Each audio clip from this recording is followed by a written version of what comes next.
Olá, nesse vídeo eu gostaria de tecer algumas considerações sobre a celeuma recente da mídia internacional sobre esse conflito na fronteira entre a Índia e a China. A mídia já está em função dessa raiva criada em torno da China por ocasião desse Covid-19 que toda a sociedade mundial vem sofrendo. Parece que virou um foco da mídia internacional ficar instigando a sociedade mundial contra qualquer coisa que a China venha fazer. Veja bem, eu não estou defendendo a China, estou procurando esclarecer as pessoas que me seguem sobre os detalhes desse evento, sobretudo esse evento que é um evento banal, ocorre há décadas e a mídia está aproveitando para poder induzir nas pessoas o medo, a insegurança do surgimento de um eventual conflito mundial em cima de fatos que ocorrem há décadas. Então vamos falar um pouquinho sobre esse conflito em discussão. Há décadas que as regiões de atrito, de contato entre países, há décadas, e também nos demais países, eles têm exército de cada lado e normalmente existem conflitos, né? Nesse caso específico, em função de ser uma região montanhosa, fria, de difícil acesso, elas ficam um pouquinho esquecidas do poder central. Por quê? Por ser uma região montanhosa e de difícil acesso, ela tem uma baixa densidade demográfica. Em função de ter baixa densidade demográfica e baixa acessibilidade, também é baixo o interesse de investimentos dos governos nestas regiões. Ademais, o clima é inóspito e esse difícil acesso faz com que essas poucas aglomerações de pequenas cidades e vilarejos, elas se mantenham lá apenas para marcar posição e estão seguindo a vida deles. Desses vilarejos e pequenas cidades é que são normalmente oriundos os militares que se ocupam de poder manter a guarda das regiões do lado de cada fronteira. Via de regra, sobretudo naquela região, é força terrestre, não se tem como ter aeroportos, forças aéreas, ainda que de helicóptero, mas não seria nunca num volume muito grande, porque se manter aeronaves e sua logística é muito caro, muito menos portos e marinhas. Os oficiais que normalmente são destacados, são enviados, isolados nessa região, são oficiais de baixo destaque dentro da tropa. Talvez um ou outro oficial superior esteja lá por um interesse específico, mas não é uma pessoa que eventualmente tem um brilho, um futuro na carreira. E os militares recrutados para fazerem a par de graduados e soldados, eles também são oriundos daquela região. E via de regra, por ser região de de difícil acesso, baixo investimento para desenvolvimento, são cidadãos de baixa capacidade cultural e intelectual. Eles ficam afastados do poder central e, naturalmente, são incapazes de entender e avaliar o cenário como um todo e, por fim, tomar decisões acertadas. Que lhes faltam informações e também, ainda que tenham informações, a embocadura intelectual e cultural é muito difícil para assimilar e dar prosseguimento a ações sobre as informações que eles têm. Esse conflito que a mídia teima em forçar seu iminente terceira guerra mundial, na verdade esses conflitos existem há décadas. Então, em qualquer região de atrito, sobretudo ali Ásia, Europa Oriental, sempre terão o mesmo perfil: baixo poder aquisitivo, baixa densidade cultural, etc.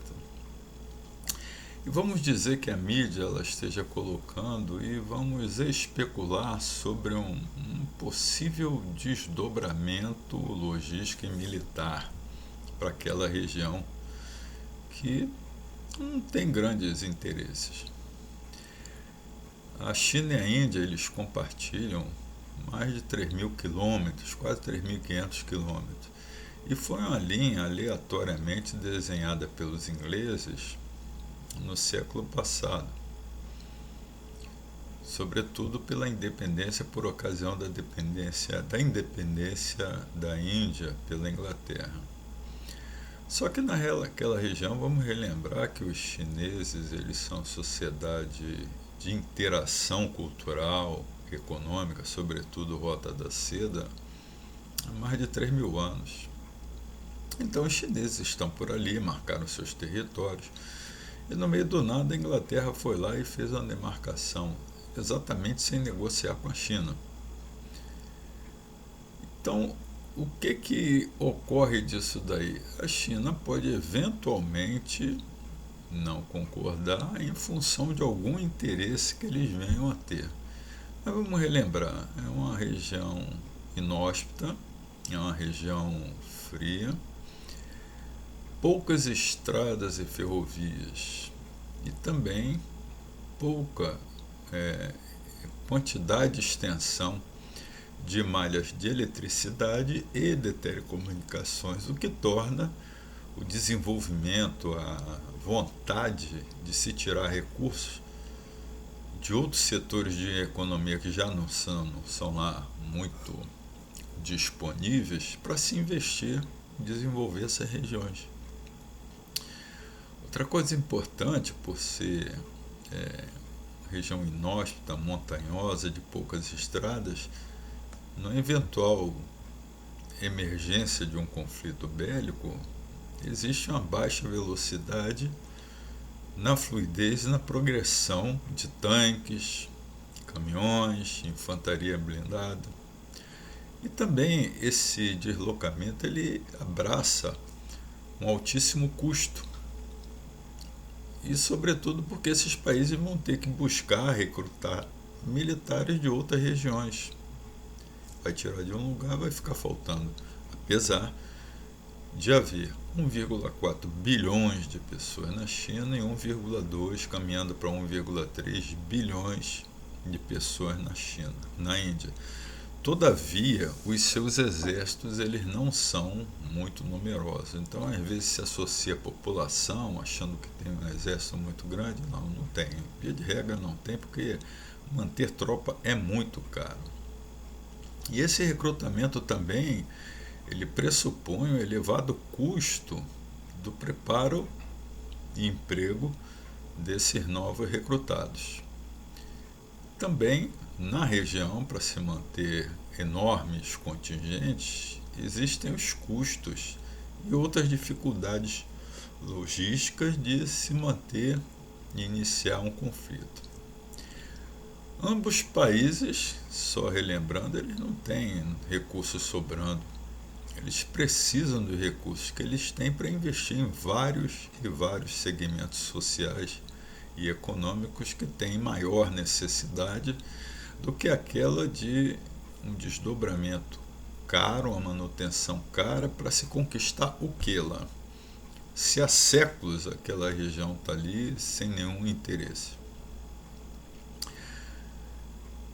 Os recursos é uma pergunta que se faz. Então vamos tentar entender. O ser humano, desde que ele vive em cavernas, ele se preocupa nas cavernas com duas coisas: estar próximo do acesso à água, dentro da caverna ter alimento e o fogo, porque se não tiver o fogo eles não sobrevivem à noite. Então, toda a sociedade, desde o seu início até os dias atuais, eles se preocupam com 3 elementos fundamentais que, se eles não tiverem muito ou em escassez nas suas regiões, eles vão buscar associações com outros países que tenham. São eles água, alimento e energia. Então eles convidam o doravante a sempre pensar em termos de conflito nas regiões, que é sempre um emprego econômico de recursos que não estão sobrando, se ali tem acesso para médio e longo prazo para água, alimentos e energia. Levem isso em consideração para iniciar a avaliação de cada um acerca desses novos conflitos. Falou-se da construção da Índia numa base aérea para aquela região. Então, a única coisa que eu infiro, né, seria uma base aérea para acompanhamento de satélites de baixa órbita e alta órbita, porque é Himalaia, um dos pontos mais altos do planeta. Então, se tem uma base aérea lá, seria convincente em termos desse tipo de rastreamento.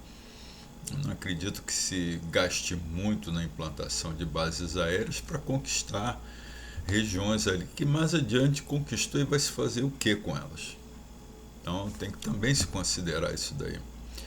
E o interessante é que esses dois países, eles produziram grandes filósofos e pensadores de guerra, em que ao longo dos séculos eles ficaram orientando os reis. Então é o Sun Tzu, do lado da China, e o Koitila, que é um Sun Tzu indiano. Então eles tinham o pressuposto básico, eles e outros conselheiros, né? Eles estimulavam os reis e príncipes a conquistarem outros reinos, notadamente por intermédio do diálogo, do investimento, o abraçamento da dívida e de cada país, e por fim, só se for muito necessário, o uso da espada. Então tem uma máxima do Sun Tzu dizendo que a conquista de um outro povo dar-se-á melhor por intermédio da dívida, do controle da dívida, para então, se necessário for, usar a espada. Mas como eles sempre se preocuparam com custos, então o melhor seria evitar que se gaste os recursos com exércitos que são de manutenção muito cara. Então, melhor seria fazer com que aquelas sociedades se interessassem em ter para junto de si a tecnologia, o desenvolvimento econômico e social de um país mais avançado. Eles sempre foram adeptos ao soft power, ao convencimento. Então, no fim, seria fazer com que o inimigo desejasse eles no desenvolvimento de cada país, e sempre sem gastos com aplicações e desdobramentos beligerantes. Então, retornando esse triângulo, essa tríade básica: água, alimento e energia. Qual deles ali naquela região de conflito a China teria interesse em manter, ou a Índia interesse em manter? Então nós vamos aí procurar nos remontar, ampliar um pouquinho o raciocínio. Nós vamos falar dos BRICS: Brasil, Rússia, Índia, China, e mais adiante colocaram South Africa, África do Sul, por um motivo que já já nós chegaremos aí. Então, existem as reuniões econômicas dos países desenvolvidos, o G8, antigamente era só G7, aí depois a China acabou sendo convidada por motivos óbvios, e para tentar abraçar os demais países das organizações do Tratado de Cooperação Econômica, OCDE, eles criaram o G20, que são os outros países. Aí abraçaram a Índia, a Turquia, botando outros países ali, Austrália, Canadá, enfim. Então eles chegaram, criaram esse corpo de países em desenvolvimento e começaram a fazer negociações. E um pequeno grupo ele se reuniu porque precisava, tinha necessidades em comuns. E a Goldman Sachs e outros bancos de investimento sempre interessados nessas reuniões, a Goldman Sachs teve um economista que observou e resolveu criar um nome, quem sabe lá, pensando no Nobel de Economia. Então, ele viu que esses países sempre se reuniam para tratar de assuntos mais imediatos, próximos e viáveis, e lhes deu esse nome de BRICS. Então, o porquê que nós deveríamos entender a importância desses países no contexto econômico mundial? Porque a China ela tem 1,4 bilhões de pessoas e conseguiu emergir, evoluir no acesso à comida, ao alimento e desenvolvimento e emprego de 800 milhões de habitantes, 4 vezes a população brasileira, 2,5 vezes a população dos Estados Unidos.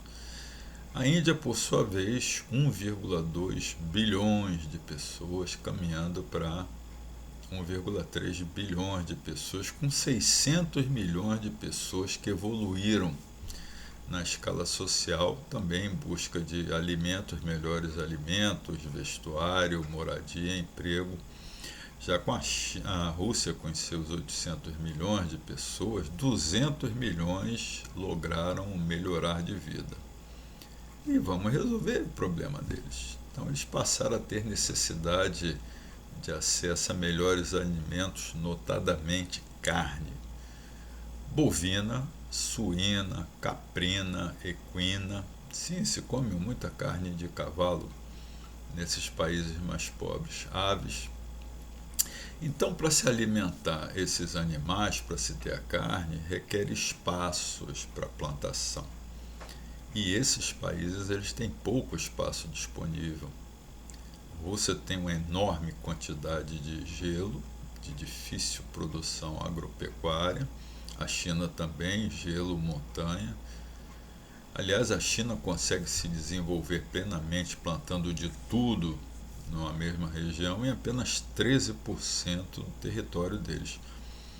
Daí eles quererem buscar outros territórios, sobretudo África e América do Sul, para poder produzir e levar para as populações deles o que eles precisam. É isso que esses países querem. Eu não vejo esses países querendo a dominação econômica e política no mundo. Para mim, eu tenho convicção que eles querem resolver os problemas domésticos deles. E no que vem a se tratar especificamente de produção de alimentos, eles, lógico, vão ter que buscar outros países, outros espaços países. Porque para eles lá torna-se economicamente inviável, em termos de custo logístico, fazer isso. Então consideremos que esses animais vão precisar de trigo, de soja, de milho, de tubérculos, né, que são as batatas e equivalentes, e raízes. Só que esses alimentos também são essenciais para o ser humano e vão dividir o pouco espaço e os altos custos de produção. Então seria para muitos países deles inviável se investir nisso tudo para produzir carne e ficar faltando para a sociedade deles. Então é importante nós entendermos essa perspectiva. Agora nós vamos tentar entender essa associação Brasil, Rússia, Índia e China. Perspectiva a partir da China. A China precisa da Índia para acesso ao Oceano Índico. Aliás, a China precisa de acesso, se possível, para todos os oceanos, inclusive o Pacífico aqui do lado da América do Sul. Tanto é que a China hoje ela detém o maior controle acionário, é praticamente dela 7 dos 10 principais portos do mundo. O Brasil aqui, os 6 principais portos do Brasil, o maior acionista é a China. Olhando de volta a essa perspectiva relação Índia e China, considerando um eventual conflito que venha desembocar numa terceira guerra? Aí a pergunta que eu lhes faço em função dessa aproximação dos BRICS há mais de 20 anos.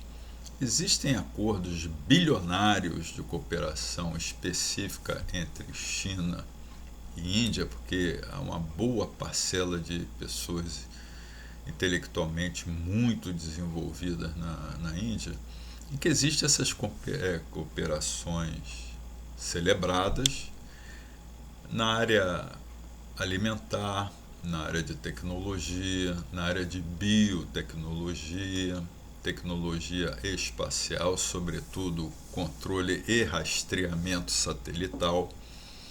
E também relembrar que houve um magnata indiano que ele desenvolveu um carro popular de 3 metros e 2 lugares. E o que aconteceu? Para o chinês foi ótimo, porque existem 2 segmentos econômicos no mundo cuja cadeia de valor, cadeia de produção, empregam a maior quantidade de pessoas e trabalhadores. Um é a construção civil e o outro é a indústria automobilística. Então, a China se aproximou desse empresário e botou todos os recursos e viabilidade de acesso aos produtos que viessem a compor esse automóvel.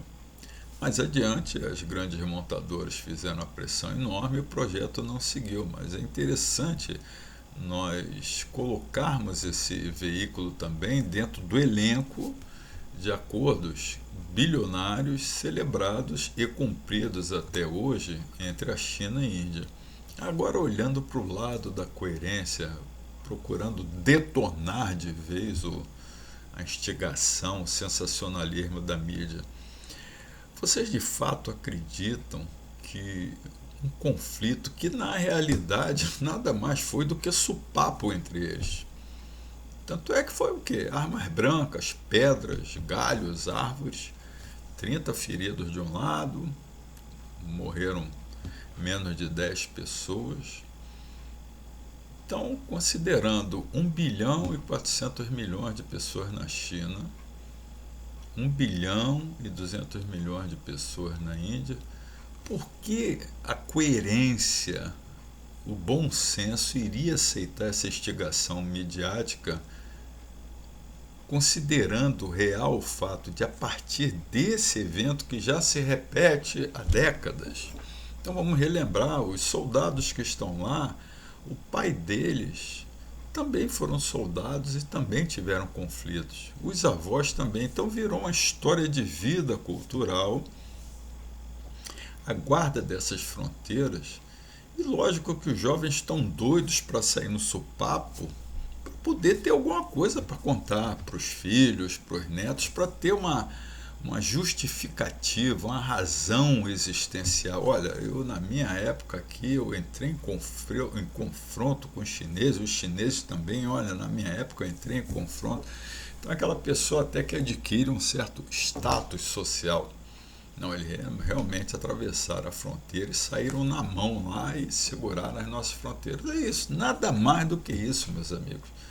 E se prestarem atenção, esses conflitos vão se repetir sempre. E esse conflito, ele emergisse a voltar para uma terceira guerra e comprometer todos esses acordos bilionários que vêm funcionando até hoje em benefício dos 2 países.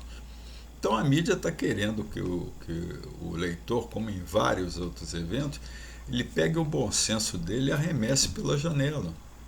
A coerência. Então não aceita esse tipo de coisa. Não vai, eu tenho convicção de que esse elemento vai ser um só, ele não vai seguir não. Outra coisa que a gente precisa considerar é que a China, ela vende e precisa que os países mantenham suas infraestruturas críticas para poder produzir e consumir. Então, o pressuposto básico é que a China não quer invadir, detonar nada de ninguém. Eles precisam que aquilo funcione para poder botar dinheiro dentro da China. Então, é necessário se colocar isso porque qualquer intervenção militar ele danifica o meio ambiente e a infraestrutura crítica. Então aquela sociedade vai reduzir o potencial de produção e de consumo. E a China não quer isso. Aliás, nenhum país desenvolvido que investe nos outros quer prejudicar a infraestrutura crítica. Então, relembrando essa perspectiva dos BRICS, eu gostaria agora de salientar um ponto que eu não vi ser muito colocado. Em longo prazo, Rússia e China não têm acesso meridional até a Antártica. É um acordo que se tem dessa influência da Antártica, né? O Ártico, eles têm a predominância ali, Estados Unidos, Groenlândia e Rússia, que são os que têm o meridiano. Todos os demais países ficam por detrás. Tem o Canadá, Estados Unidos mais por causa do Alasca também. Eles têm acesso aos direitos, vamos dizer assim, entre aspas, prioritariamente de acesso ao Ártico, a calota polar ártica, para poder dali retirar seus recursos. E lá, a extração de petróleo e a pesca já está avançada há mais de 40 anos. E agora eles vão buscar o quê? Vão buscar a Antártica. Então essa perspectiva meridional, atentem que foi um dos principais motivos que fez com que a Inglaterra fizesse aquele fenomenal desdobramento logístico para poder manter as Falklands, né, as Ilhas Malvinas, porque entre a Inglaterra e a Antártica tem a África. Então, por isso que para manter as Falklands seria vamos dizer assim, um direito de controle meridional, influência meridional sobre a Antártica. E o que a China ela precisa, a Rússia precisa da Antártica? Novamente, em longo prazo, acesso à água, acesso a alimentos, sobretudo a diversidade marítima, marinha, e a energia, o petróleo. Não se iludam que combustíveis fósseis eles vão durar e muito tempo ainda, sobretudo por causa da disponibilidade, as tecnologias de acesso e a infraestrutura industrial de produção, processamento e consumo, que é trilhardária. Não vai se acabar com isso para poder, pensando ecologicamente, buscar energias alternativas. Não se iludam com relação a isso, porque combustível fóssil ainda vai ser o principal durante décadas, não só petróleo, mas sobretudo gases. O americano vem investindo muito em xisto betuminoso. É fóssil, então não tem jeito. Aí daí esse acesso, necessidade de acesso à Antártica, fez com que os outros originais, o BRIC, convidasse o S, o South Africa.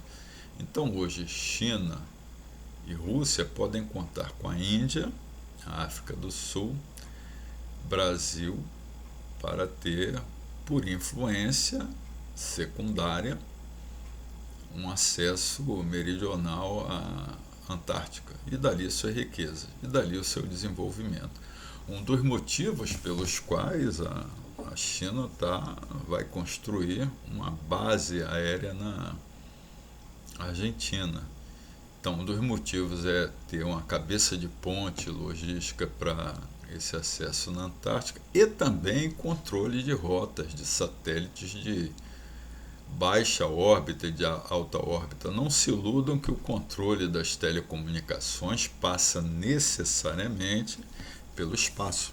O espaço mais próximo e o espaço mais afastado. Por isso, inclusive, que os países hoje ainda mantêm suas colônias em várias partes do planeta. Eles mantêm influência. Sobretudo aqui no Caribe, nós ainda temos ilhas de influência holandesa, francesa, independentes, mas com influência. A Inglaterra tem aqui a Guiana Inglesa, que é independente, mas dependente em termos de recursos da Inglaterra. Aliás, graças a eles é que o Chávez e o Maduro não se arvoraram em relação à Guiana Inglesa, que eles sabem que lá é Guiana, né? É só Guiana, mas a antiga Guiana Inglesa. Se arvoraram lá porque sabe que o inglês ia fazer pior que Falklands, né? E a Guiana Francesa nossa é território da França, aquilo é França. Aliás, dizem que a maior fronteira que a França tem é com o Brasil. A maior fronteira, porque ali é França. Vocês saem de Kourou para Paris em voo doméstico. É um detalhe que eu não sei se todos sabiam. Então essa base aérea na Argentina e também tem uma base aérea e uma base naval grande na África do Sul, exatamente para poder ter acesso a essa riqueza. E agora eu gostaria também de tecer um comentário sobre a influência na Argentina para poder chegar ao Chile. Então nós já temos aqui a Transcontinental que sai do Rio de Janeiro, do Porto de Açu, vai subir ali por Rio de Janeiro, um pedaço de Minas, Mato Grosso do Sul, Goiás, Mato Grosso do Sul, Bolívia e vai para o litoral do Peru. Só que essa região andina ela é muito acidentada, de alto custo logístico e de manutenção. Então o chinês tem interesse em fazer essa mesma rodoferrovia na Argentina para chegar até Valparaíso e Santiago para poder chegar ao Oceano Pacífico ali. Por quê? Porque não só ter acesso, melhorar o acesso à Antártica, mas também aquele oceano ali concentra a maior biodiversidade marinha do planeta. Ali aquela região, praticamente os oceanos ali são muito limpos, né? Os mares ali são muito limpos. Além de ser mais uma passagem para o Oceano Pacífico, né? E por influência manter influência comercial nos países ali do mercado do Pacífico. Então, só relembrando, meus amigos, hoje eu não vejo que a China ela queira ocupar, dominar o mundo. A China hoje ela ocupa espaços que os Estados Unidos e a União Europeia simplesmente não têm interesse. Então eles estão preocupados em influenciar economicamente a Baixa Ásia, a Oceania, né? Hoje eles têm uma enorme influência na Indonésia, que é o maior país muçulmano do mundo.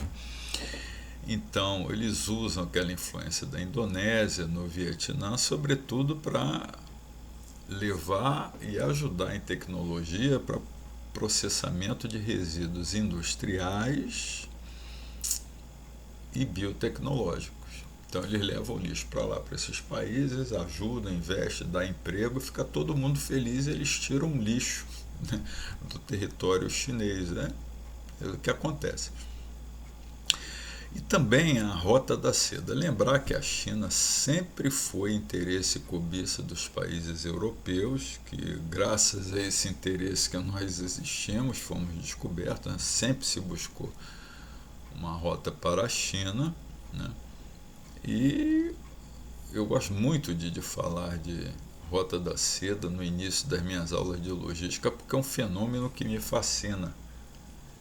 Na Rota da Seda nós temos uma variação enorme de terreno, topografia, de idiomas, de costumes, de segurança e climática. E as caravanas levavam meses e anos para ir e voltar e chegavam com seus materiais.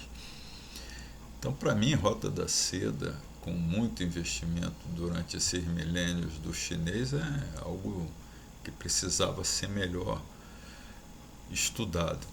E hoje a China está investindo sobretudo nos países da antiga União Soviética, os países terminados em ão, Cazaquistão, Uzbequistão, Turquemenistão, estão lá utilizando aquelas populações, recursos e acessibilidade muito ruins, está levando o chinês para trabalhar lá, está levando os insumos para quê?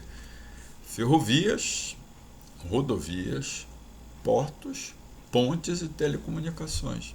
Então entre aí, pesquisem Silk Road, Rota da Seda.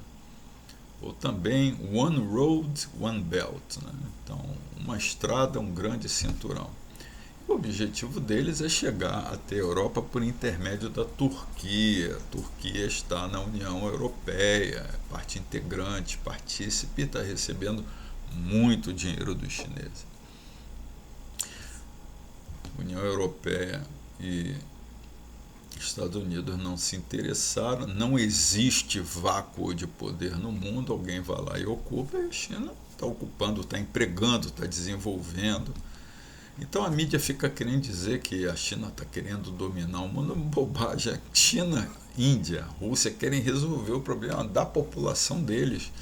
É muito alto o custo de querer dominar um país, eles estão preocupados, estão querendo vender para aquele país, estão querendo fazer com que aquele país seja dependente dos seus produtos econômicos. E só para ressaltar um detalhe, a China sempre pagou baixo historicamente para seus trabalhadores, seus habitantes e viventes. E que os grandes países que são capitalistas intelectualmente, religiosamente, moralmente mais desenvolvidos que eles, descobriram que o custo daquela mão de obra que ganha pouco é melhor para investir. Então todos levaram fábricas para colocar lá dentro e se beneficiar do trabalho deles. Então foi o que aconteceu. E agora está todo mundo dizendo, não, nós vamos tirar. Ok, tirar e colocar onde? A que custo? Os custos trabalhistas nos países ocidentais são altíssimos.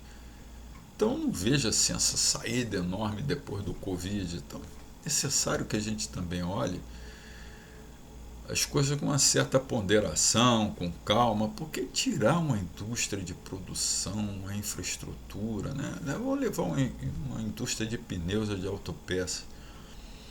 Então temos que considerar aquelas outras indústrias satélites que são baratas para poder dali sair um êmbolo, dali sair um pneu já pronto. Várias outras indústrias satelitais de produção concorrem para ajudar nos insumos de primeiro e segundo nível para sair aquele produto. E vai se fazer o quê? Tirar dali e colocar onde? Voltar para a Alemanha, para a Holanda, e essa infraestrutura extremamente barata e eficiente que já tem na China. Onde é que o pessoal vai investir, vai educar? Para quem? Quantos anos ela vai chegar no nível que hoje já existe na China? Então também na hora que vão dizer que não, a China, o Japão está querendo tirar suas fábricas, a União Europeia, será mesmo? Eu tenho dúvidas, tenho muitas dúvidas sobre isso daí. Só gostaria de lhes falar o seguinte, a mídia, o objetivo da mídia no mundo é causar inquietação, é causar o desconforto por intermédio da instigação, jamais, ou talvez muito raramente por intermédio do esclarecimento. Porque na hora que eles instigam, eles mantêm a apreensão. E essa apreensão faz com que o cidadão sempre busque informações, lógico que serão manipuladas, para tentar diminuir o seu nível de ansiedade pelo esclarecimento. Aí fica um círculo vicioso que ele não vai acabar nunca. E a mídia não tem nenhum interesse em esclarecer para acabar esse círculo vicioso. Então, eu sei que eu me estendi um pouco, não era meu objetivo, mas é um assunto de densidade que vai ganhar muito vulto daqui para frente, mas eu estou contribuindo para quem esteja me assistindo ter alguns elementos para contradizer e contrapor o enorme volume de informações que nós estamos tendo. Eu li nesses 3 últimos dias, coisa do tipo assim, de jornais até sérios. Não, o Brasil estava em recuperação, aí veio agora o Covid que vai prejudicar o nosso PIB, e agora essa guerra, esse conflito mundial, como é que o Brasil vai ser extremamente prejudicado com esse conflito? Será mesmo? Eu não acredito que vai ter conflito não, aquilo dali que está acontecendo, volto a dizer, acontece há décadas e vai continuar acontecendo. Não tem nenhum motivo para se emergir para um terceiro conflito. Então, uma vez mais, eu peço desculpas pelo alongamento, eu peço que me ajudem nesse canal aí, dando seu like, assinando. Eu lhes prometo, me comprometo a colocar sempre assuntos de densidade para esclarecer. Eu não gosto de perder o tempo das pessoas. O que eu lhes mandar, quem se interessar, depois coloca aí que o e-mail eu procuro mandar, ou o WhatsApp mandar essas notícias comentadas. Procurem divulgar e procurem sempre informações fidedignas e críveis. Procurem se afastar um pouco dessa mídia sensacionalista para poder olhar o mundo com outros olhos. Uma vez mais, muito grato, e que o Senhor Deus nos abençoe, abençoe nosso país e nossa nação. Até a próxima.